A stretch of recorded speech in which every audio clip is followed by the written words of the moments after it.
Initially the regulators looked at big banks and said they must be systemic, and then they looked in the asset management industry and they said, oh, well, big things must be systemic there too. And then we kind of talked them out of that, talked them into a functional approach. But there's a lot of discussion, and the New York Fed is a center of this discussion, not the only one, about the extent to which open-ended mutual funds provide liquidity risk for the rest of the economy. In particular, big withdrawals from an open-end bond fund, for example. What does the fund do?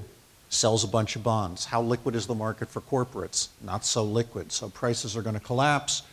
Other levered holders of the same bonds are going to have to mark down their bonds, and because of the leverage, their leverage goes up. They can't lend as much.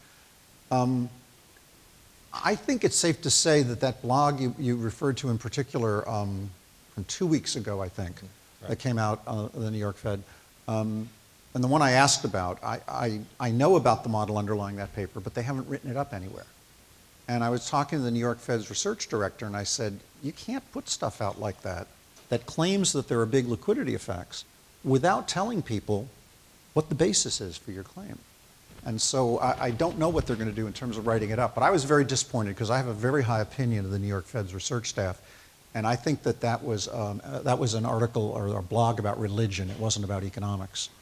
It was something they believe, and they didn't provide us with the facts to explain why they thought it was appropriate. So I was kind of disappointed in that. As were we.